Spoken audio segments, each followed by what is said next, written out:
Let me ask you all about Nicaragua's involvement with Russia and China. What's the extent of those two nations' involvement with Nicaragua? Thank you, Congressman. So, separate from Russia and China, whenever a third country is involved in Latin America or Central America in promoting a hemisphere that the Vice President Biden calls secure, middle class, and democratic, and is abiding by international rules, it's not a zero-sum game. We say welcome. You can't take those roads with you when you build them. Specifically to your question, sir, Russia has seen itself specifically isolated over the past several years, as it has faced international outcry over its incursions in other parts of the world, and so they have tried to increase their engagement. But if you see, is the countries that they have an opening with, like Nicaragua, are few and far between.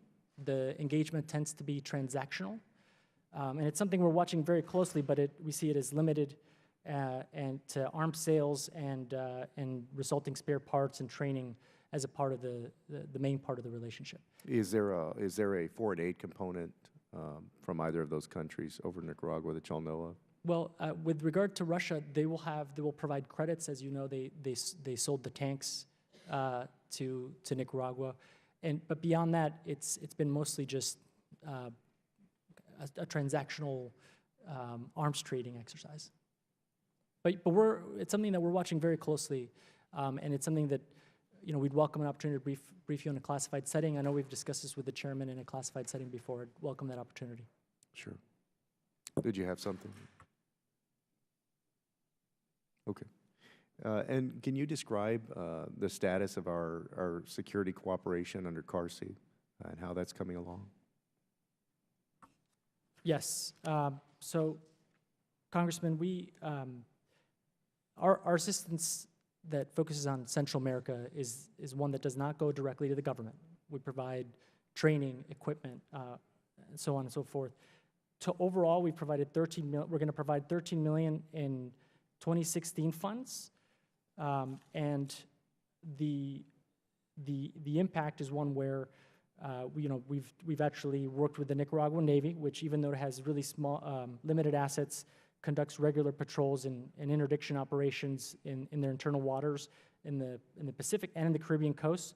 We've donated equipment. They're actually using donated Nortec Boston whalers and refurbished boats under Section 1033 authority, which is DoD money, but it's something that has synergies with the Central American Regional Security Initiative.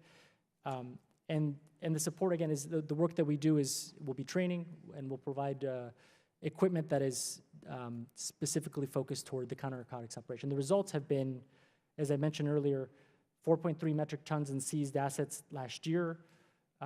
So far, they've arrested over 135 people, seized $2.8 million, and 55 go-fast boats and other means of transport. And so we are having a lot of results in that area of cooperation. And also, Nicaragua is party to CAFTA, right? That's correct. What effect has that had on the country? Well, it's actually been significant. Our trade, two-way trade, has doubled in the past decade. We have a $5 billion trade relationship, and our exports have increased 25% in 2015, or up 18% as far as July of this year. But Congressman, to the point on democracies, we could do so much more to cooperate with Nicaragua in the way that we do with other parts of Central America. But because of the limiting of democratic freedoms, we have a very limited scope in which we work with the government. Okay, thank you.